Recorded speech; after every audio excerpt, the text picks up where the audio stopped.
True Crime South Africa is published in conjunction with Tiso Black Star Group, publishers of Times Live, Business Live, and Sowetan Live. The opinions expressed in this podcast do not necessarily represent the views or opinions of the Tiso Black Star Group or any of its affiliates.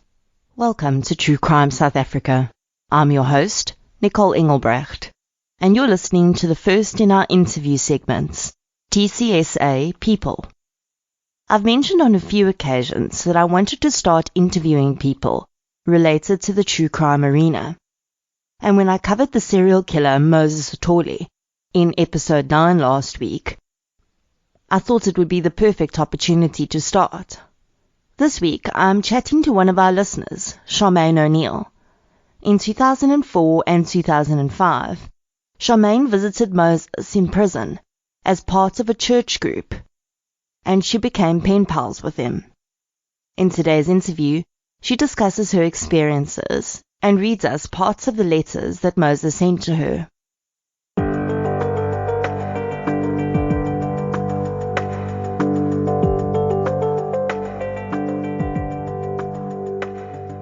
The following episode may contain sensitive material, including descriptions of violence, sexual assault, or graphic descriptions of injuries to victims. If you feel you may be triggered by such material, please consider this before accessing our content. To access trauma counseling or services, please see the helpline information in our show notes.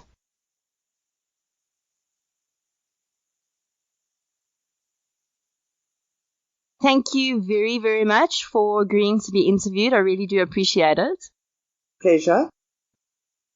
Maybe just to introduce you to the listeners, can you maybe give us an idea of what you do at the moment? Because I know, obviously, we're Facebook friends, and I've seen you're involved in genealogy. Okay, I'm from the corporate world, but once we got retrenched, I bought a van and I joined my partner on the road. So basically, I'm a gate technician and a gate tool girl and a driver. However, I do have a lot of interest in finding people that have been adopted, their families. I get involved in some criminal cases. It depends where I am and what's happening at the time. I'm very easily and readily to jump in and to assist. I've been into court cases where people have been assaulted. So, yes, anything to do with investigation, it intrigues me. Okay, awesome. That's very interesting. So the reason that I asked to interview you was because we were chatting about Moses Sithole on the True Crime South Africa page, and you commented on the feed saying that you had met Moses Sithole. You actually, you put a picture on there, which I found quite interesting, where you'd received it from Moses, and at the bottom it said, created specially for you by Moses Sithole. So when I decided to cover the case, that's the reason that I contacted you. Maybe you can just give an idea of how it sort of came about that you met Moses?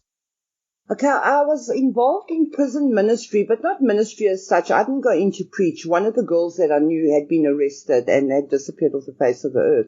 Once I found her, I used to go into Sun City, the Johannesburg prison, and she was studying to be involved with children and to be a teacher. So I was pretty much involved there. Then from there, I went from prison to prison, and I would teach embroidery, say, for example, in Heidelberg prison, and then went to Groenpunt. And at the same time, I was reading Mickey Pistorius's books of serial killers in this country. I had a fascination for that. And I needed to understand what goes on in the mind of a killer. And I asked a psychologist once, and she said to me, it's because I don't understand evil. But for me, there's only good or bad. And then in one of the Bible study groups I had joined, there were a couple that used to go and visit him in prison, and I begged them if I could please go with, because I needed to see what a serial killer's hands look like and what their eyes look like, because I can a lot of times get a feeling about somebody once I see their eyes, and that's how I ended up going to see Moses.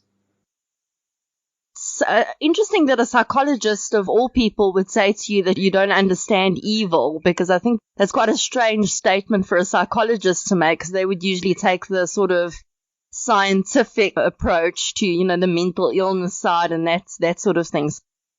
I think that because I'm very much a black-white person, I don't understand grey area. So for me, something's either right or wrong. And she said that my brain specifically doesn't comprehend evil. So I think that she was just trying to put it into perspective for me, that I was fascinated by the bad side to know what makes somebody tick. Why would they go to the extent of murdering somebody, and why specifically in his case, the methods he used. I see.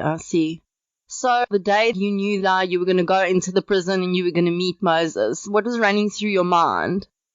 Honestly, I was quite anxious because I've also always had nightmares that I would be in prison one day, I'm not sure why, and been locked up behind all those doors. So I knew now this was a C-max, it was a maximum security. So what I'd experienced before by going behind a door and then behind another door and being locked in and not being able to get out, I was probably going to experience it even worse going in to see Moses. So, yes, it was quite an anxious moment, but also quite a thrilling moment because it was something I'd waited to do for a long, long time. And I think when you're running on adrenaline, what gives you the guts to actually continue or proceed with what your goal was in the first place. All right, so you are headed into the C-max prison. This is the C-max in Pretoria. Yes, that's correct. Quite different from the other prisons because if I recall, and memories are a little bit vague, it's situated higher up. So there was a lot of plantation, and then you were escorted up into the C-max, where the other prisons are quite clinical and quite cold.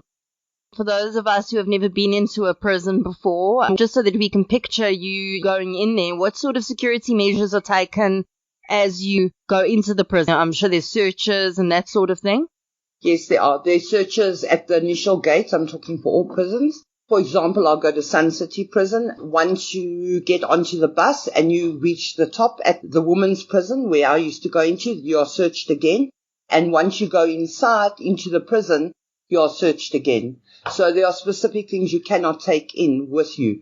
Basically, you would walk in with an ID book, and if you had prearranged to take specific goods in. For a waiting trial prisoner, there's different things that you can take compared to a convicted prisoner. For most of us, the only idea we have of prison is, what we see on TV. So what does the area actually look like that you would meet these guys in?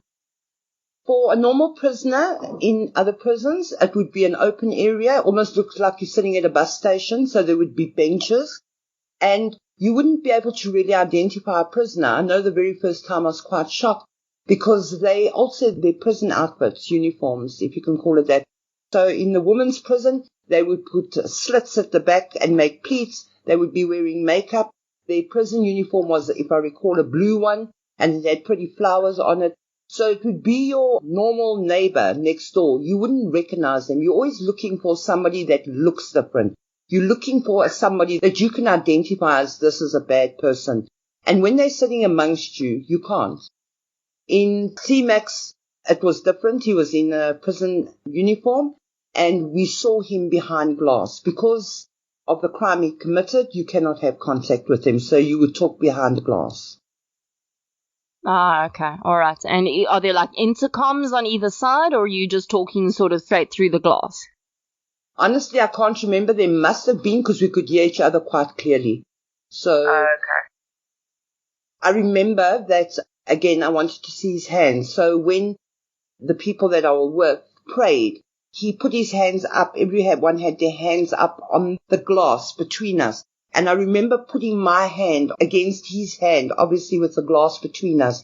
So I could picture how big his hand was. I can't remember how big it was, but I needed to see, does this hand that could take somebody's life, does it look like our hand? Or did it look differently? I think that's something that is probably common to how a lot of people think about killers, not necessarily just people that kill so prolifically, but anyone that can take a life. You always wonder, how are they different to me? And I guess, as you said, the truth is that they are no different to you. They look exactly like any person you could walk past on the street, which is, I guess, one of the scariest parts. I think that's why it can always be your neighbor next door and people say, I didn't know. Absolutely. So did Moses know that you were coming?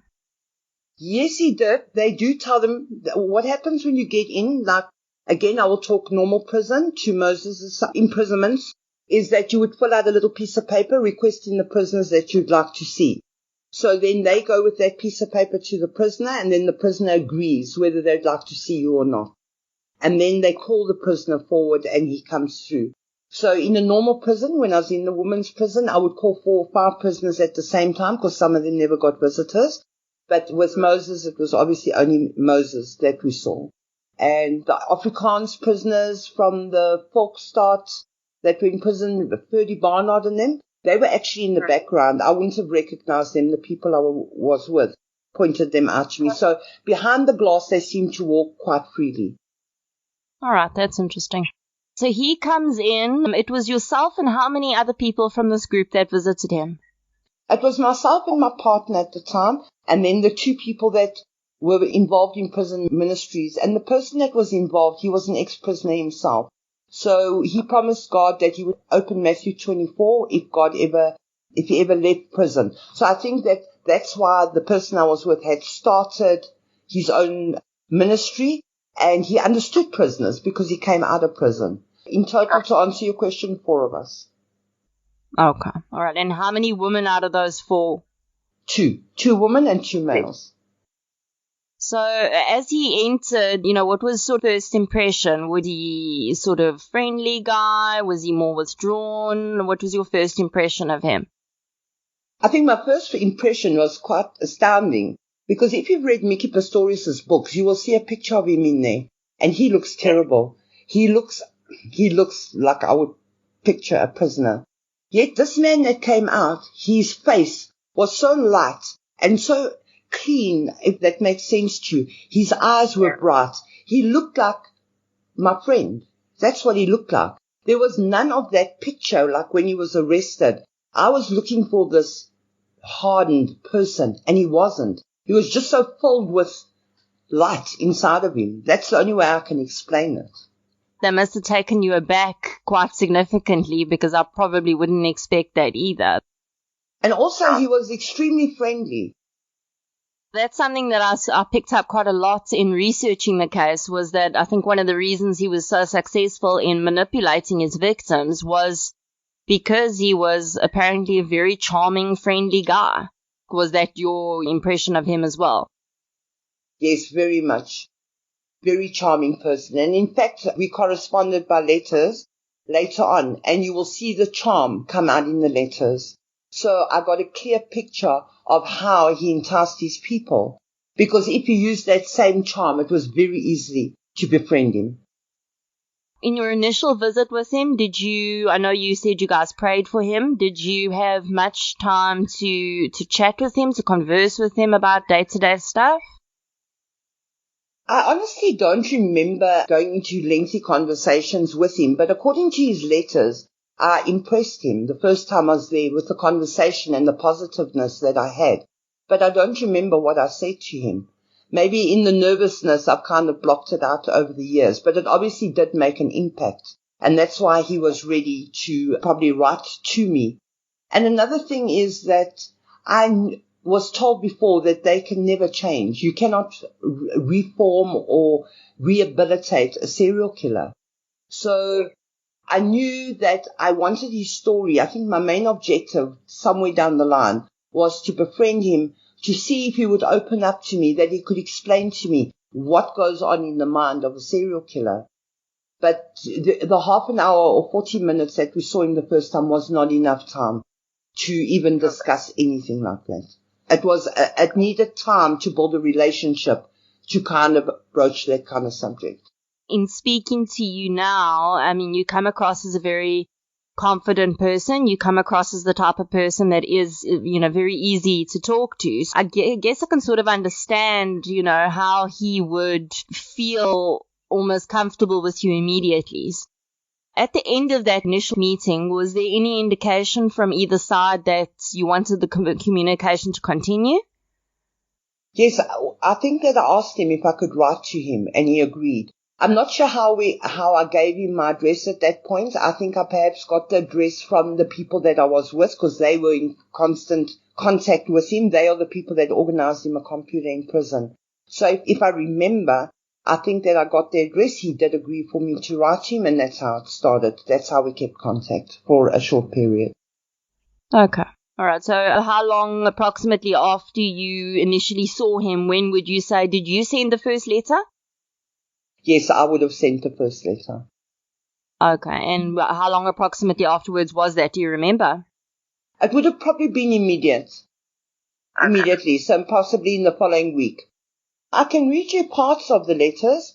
First of all, it happened in 2004, so it is a very long time ago. For an example, he says, "Can I ask you a question? Why do you write such a touching letter for me? This letter really breaks my heart into pieces. First, I thank you if you truly feel that it was nice seeing and visiting me.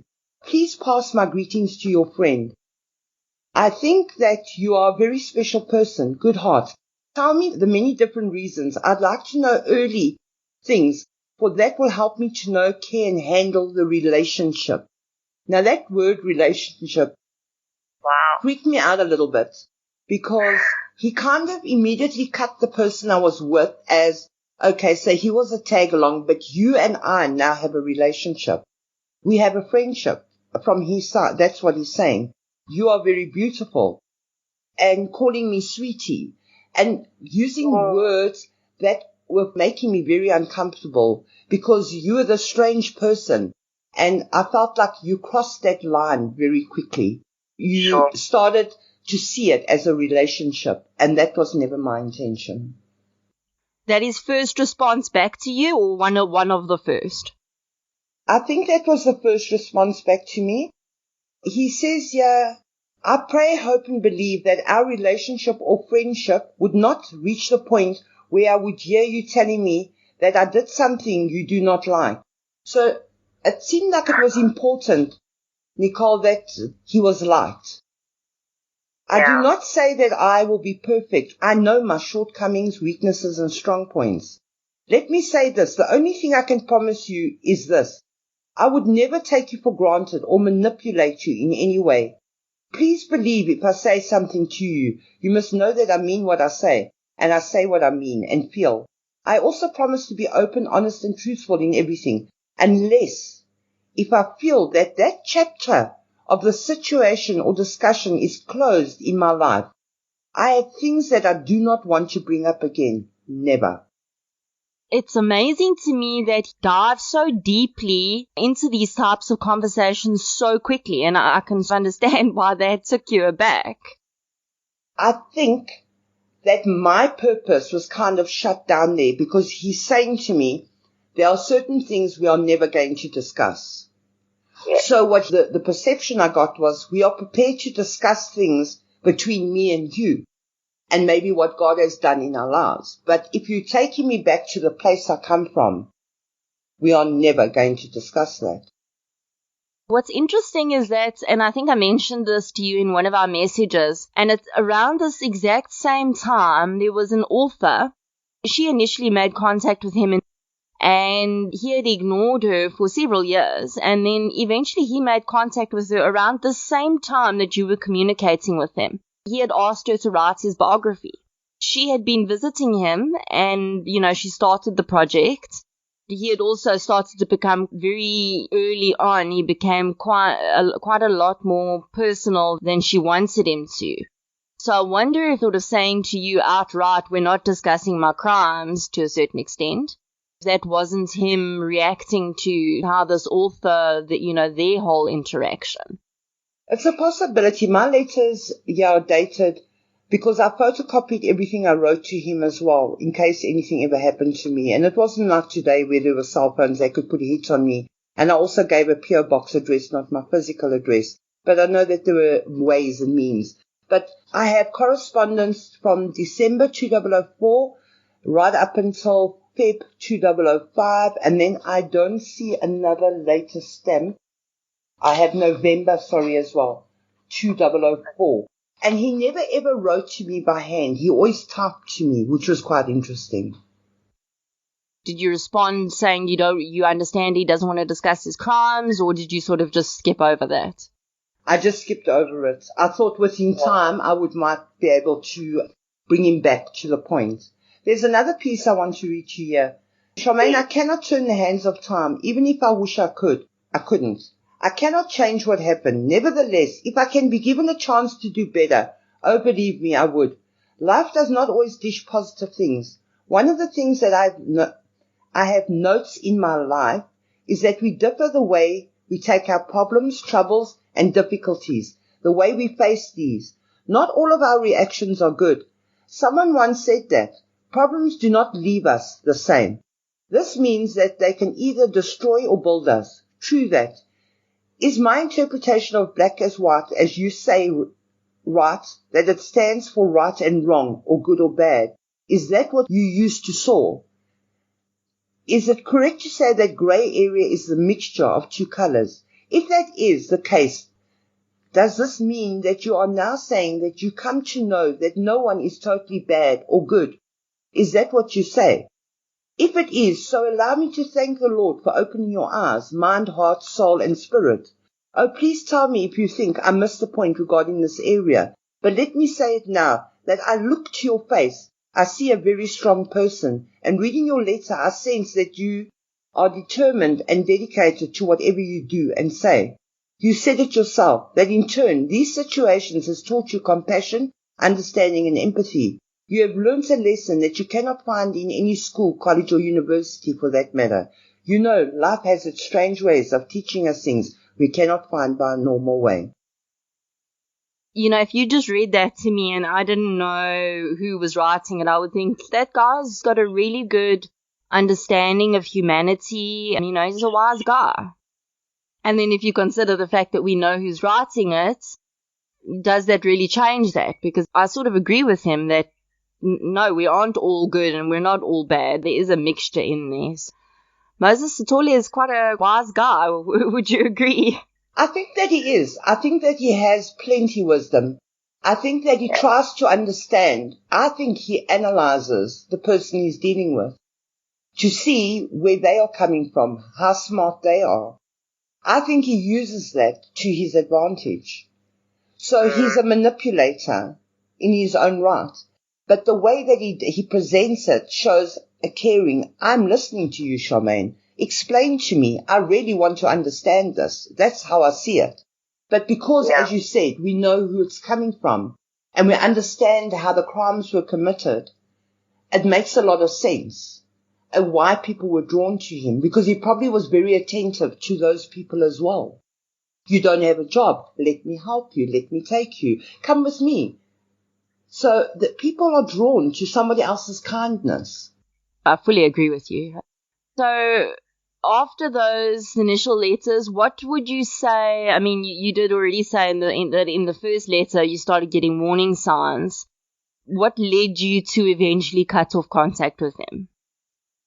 Okay, before we go there is one more little piece that I'd like to read, and then let me answer your question first. I think it was all the little lovey words and sweetie and relationship, and I let it go initially, and then it started to make me uneasy because it was becoming too intense. I think that's what it was. Too intense, too quickly for me. He was paying too much attention to me, to my thoughts, to how I was feeling. And I'm not used to that attention from the outside world. And here's somebody that just shows too much care. And that frightened me. And also, I didn't want to mislead him. I didn't want to disappoint him because I didn't know where he was in his head at that place. So by my reaction, because of his rejection by his mother previously and being accused of the rape previously, and now I came along and I rejected him in an ugly way. I was scared of the implications. And he always had an urgency about the letters. I never got a letter from you. It's been 5 days. I've checked every day. He was putting pressure on me to write, and it was easier for me to go away. Like something could have happened to me, and that's why I didn't write. So I don't ever recall sending a letter and saying, this will be the last time. I just disappeared. This is a little piece I wanted to read. Charmaine, the Lord has done wonderful things for me and continues to do so. Sometimes I wonder, why me?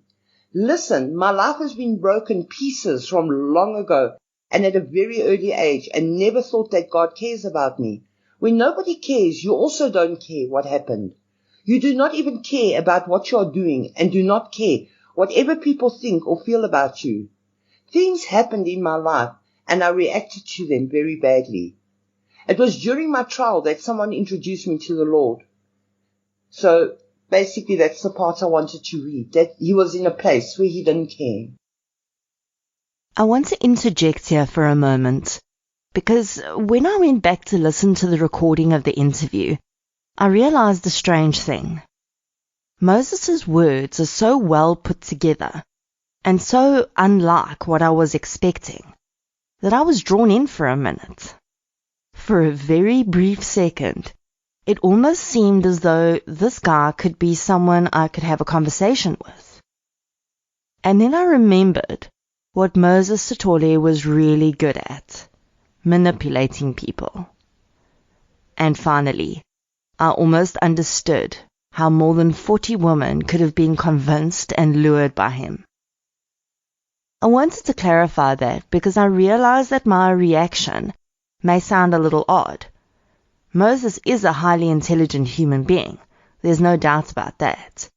But he uses his intelligence for evil, and my description of him as wise is not intended to diminish that in any way. Let's get back to the interview. How many letters had been exchanged by that time, would you say?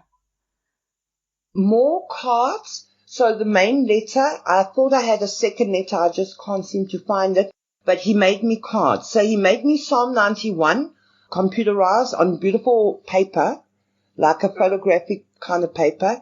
And then he made me 2 cards, and the one says, the best friends, Charmaine, are fellow travelers on the road of life. The best friends change and grow with each other and learn through one another's experiences and letters. And he hand wrote, it's the first time I think I've seen his handwriting, and he wrote inside and said, you are special, M. Sithole. And then he made me a second card, I love you. You see, that freaked me out a little bit. Oh, wow. In a heart. And he wrote, I love to hear you laugh, to see the sparkle in your eyes. And inside it says, I love our conversations and the silences we share, when it's enough just knowing we have one another there. Your friend Moses Sithole. So I can fully understand why that set all the alarms off in your head, because that's something you get from a boyfriend or a crush or not a guy that you're a pen pal with in prison. I know his childhood wasn't great, and I wonder if there wasn't almost a bit of like emotional stunting there where he doesn't really understand how to relate to people. Possibility, because this card, now that I'm opening, it says it's actually a happy Valentine's Day card, Charmaine, love with Moses. There's a whole piece inside. So he's looking. He's been rejected by women, from what I understand, his whole life. And he's hoping for someone that he can connect to. That rejection is an interesting part of who he was. I think we can't deny that, certainly his mother's original actions of abandoning him would have been a form of rejection. But I almost started feeling like the woman that he raped, it's almost like he felt that they had rejected him by reporting him to the police. Like he had a very warped idea of rejection. Correct, or he had a warped idea of what rape was, that he didn't feel that he had crossed any line. And yes, so he felt betrayed. He was his mother kept taking him to an orphanage, if I recall, and he kept running back home, and then she'd load him again and take him. And that is very hard for someone to be rejected by all people, your mother. And I think that creates a lot of issues. And if you look at most serial killers, there's a mom problem. They were either overbearing or there was the rejection. Absolutely, yeah. No, that is definitely a running theme. You said you just cut off contact. Did he continue writing you after you cut off contact, or did he just stop as well? No, he stopped as well. Here's the first letter, actually, that he wrote. I'll read you just the first little bit. It said, I'm writing this letter first to thank you for taking your precious time and pay me a visit. Talking to you was very, very good. Beautiful and mind-opening. True. I thank you, my dear. I think about what you said during the conversation. Your thinking is one thing that I need. I need people who are positive and optimistic about life and all other things that are happening in life. So he's very analytical. He's looking all the time. And looking back in hindsight now, I'm actually sorry that I stopped writing to him. But I don't know with the situation today that I can possibly be found that I should maybe open that door again, or do I leave that door closed? Personally, I think that seeing what he was doing and the way that his conversation was going, I think you did the right thing. That's just my opinion. You're used to dealing with, situations where there's high emotions and people are in bad situations, but I can only think that something like that would have been very taxing emotionally on you in the long term if you'd continued. I think so too. And I definitely did have start getting an uneasy feeling. As I say, too intense, too quickly. Definitely felt that he felt this was a relationship, which it was far from. And at no point did I indicate that there was a relationship. That's why I copied the letters that I wrote to him. It was very much about my life, and you know what? Good has happened out of my situation. Good can happen to yours, and try to encourage him in those ways. I tried not to be judgmental, because by judging, I knew I wasn't going to get anywhere with that, even though I had my personal feeling about it, but I just didn't feel that I needed to discuss that with him. I needed to have an open channel that he would talk to me. Sure. As you mentioned earlier, most serial killers will never be rehabilitated. I think we can actually say that all serial killers will never be rehabilitated. Don't think that anything that you could have said or done in your letters could have helped him in the long term. I don't think it ever would have really changed his real mindset. 300. I could not have been his savior. No, absolutely. So we know why you wanted to make contact with him in the beginning. You said that you were curious. Do you feel like you sated that curiosity? Do you feel like you got what you wanted out of the interaction? Yes, I think I did. I think it was, first of all, a victory for me just to go into a CMAX prison. Secondly, it was good for me to see what a serial killer looked like so that I could get life into perspective, because I tend to help people in a lot of situations. And like I said, for me to understand bad, it's like I can fix anything. So if you're bad, it doesn't matter, I'll fix it. And I needed to realize that I couldn't fix this. And there's a lot of things in life I can't fix as much as I'd like to. So it did definitely put things into perspective for me, and to realize that these people amongst us look just like us. Yeah, absolutely. I think that's a very important lesson to all of us. We hear it over and over again, but I think you saw it with your own eyes. And I think you also saw that other side of him. I think you did get a sneak peek into the if I want to call it, the real Moses Sithole. Because even though you might not have fitted his victim profile, you were a woman. And I think that he did try his manipulation tactics on you. True. And something that always sticks in my head is when Mickey Pistorius walked in the room, he started masturbating. And that was a terrible thing to do. And what kind of person would actually go to that extent? So there's definitely a very sick part to his brain. It's not necessarily the person that was in front of me. You know what? I'm not over religious, and God can change anybody. I'm not saying they can't. But with my experiences with other prisoners, once they come out, even if it's a small crime, they're back to where they were. In fact, the girl I visited for 4 years, when she came out, didn't even come and see me. And I was carrying makeup in and clothing and things for babies. I took bucky loads in. I was dealing with a captain in the prison. So it shows me that it doesn't matter how much the sweet talkers in there. They are vulnerable. They can't get out. They need to tell you what you need to hear. But once they are out, they are not the same person that they were inside prison. That's very true. That's an interesting way to look at it, because it makes you also put sort of any prison interview into a different perspective, because are they really telling you the truth, or are they telling them what they want to hear because either they want to continue the interaction or they don't want to continue the interaction? The thing is, like, even this conversation now is triggering, how is he doing? Has he changed? So now it's raising a whole lot of questions in my head. Do I go back and try and find out how Moses has progressed in the last 20 years or 16 years or however long it is? Charmaine, thank you so much for agreeing to participate in the interview and for sharing your experiences with us. I really do appreciate it. Pleasure.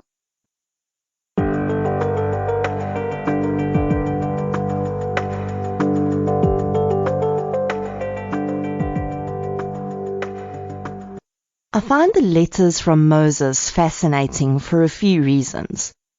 He has this way, as Charmaine said, of telling you exactly what you want to hear, but at the same time, he seems to have absolutely no idea what is appropriate behavior in terms of communication.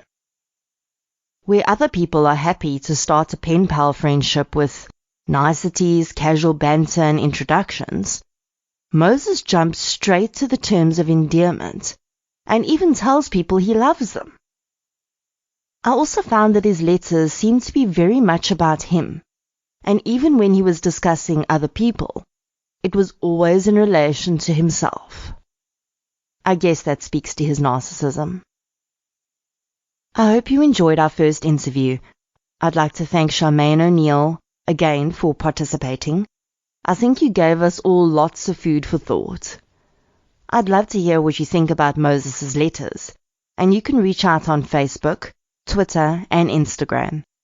As always, thank you for your support and encouragement, and I'll chat to you soon.